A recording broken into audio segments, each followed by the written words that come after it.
The meeting of geniuses is over. As for the future of the simulated universe, that conclusion isn't important. What's important is your task.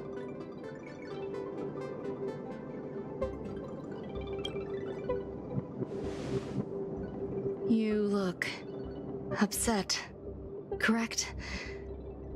I regret my actions. There's no defending what I've done. Time and again, my experiments have fallen short, and they've always yielded predictable results. I made a clone, but it doesn't hold a candle to the Emanator.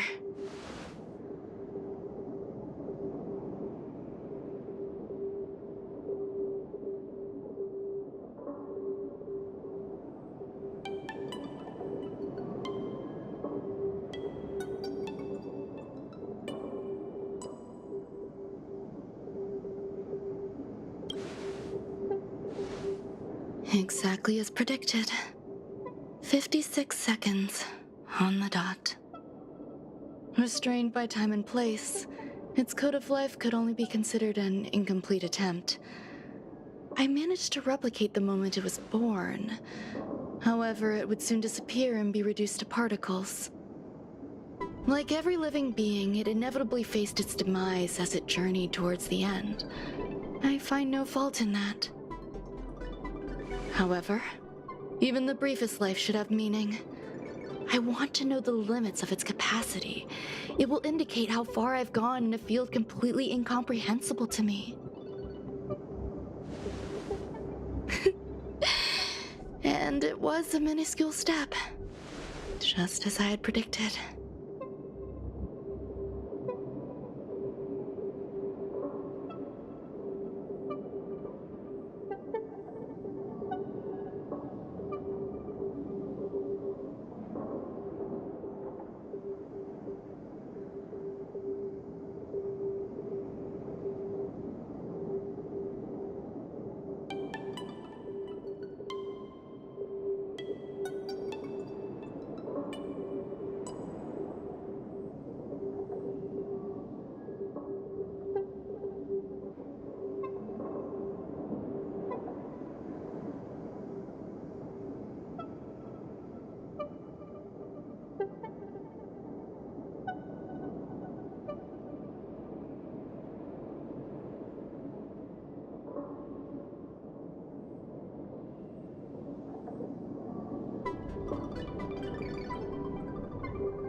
I do not have a life outside of research. People always think this price is unimaginable, but it seems rather acceptable to me.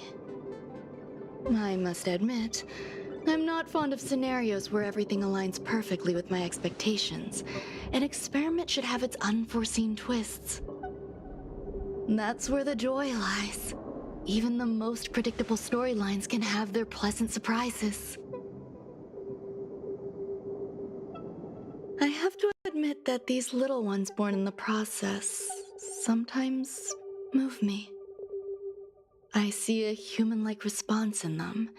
It is a concept completely opposite to that of divinity. They have emotions.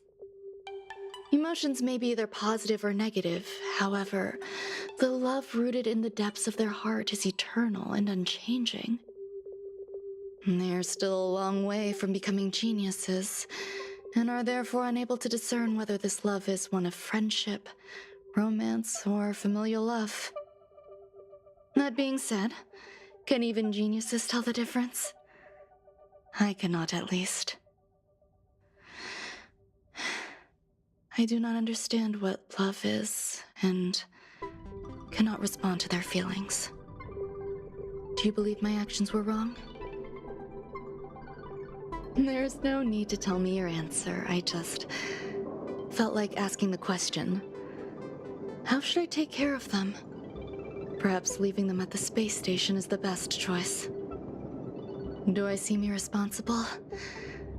I'm sorry. I am often at a loss as to how to face my own creations. The effects of the anti-truth serum will also wear off. If others mention me to you in the future, you can answer however you like. Or even pretend you never knew me. After all, your memory of me will soon dissipate like smoke. Over time, hidden truths tend to surface. Past traumas, which I'd rather leave behind, have made me skeptical about trusting anyone but... If I do not want a secret revealed, the most foolproof way is to destroy it. The anti-truth serum will make you forget the brief period we spent together. It won't take effect immediately.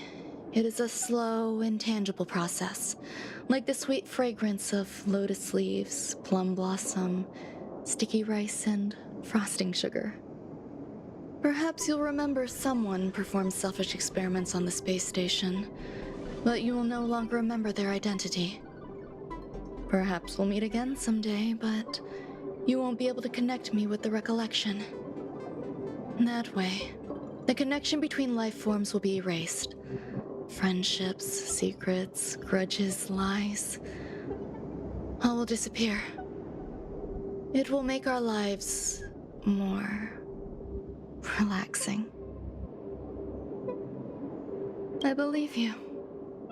Screwlum will stay on the space station for a while longer. He and Herta still have problems they need to solve.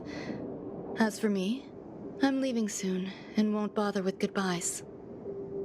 Do you still remember the no man's land I mentioned? I'm considering a solo trip back there during my research downtime, just to see how things are. I miss member number 55 Yu Qingtu sometimes. She used to always make something delicious for me to drink every time we parted ways. I hope I won't meet member number 4 Polka Kakamond. That would be quite troublesome. Who knows when the next gathering of geniuses will be? Do you have anything else you want to say to me?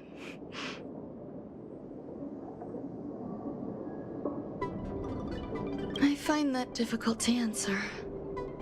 I thank you, Miss Assistant. If fate allows and you're interested, upon our next meeting, we could journey to No Man's Land and traverse its tranquil glaciers. Though I suppose it wouldn't be No Man's Land anymore. What a conundrum.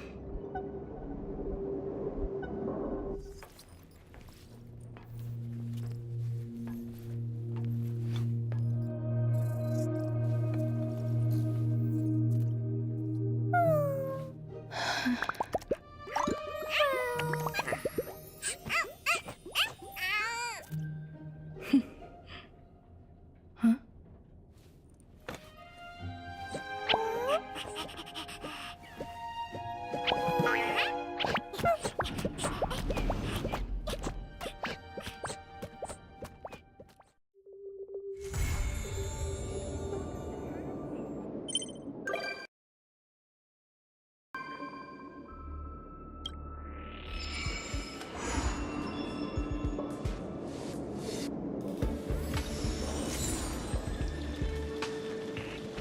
Old friends, meet yet again.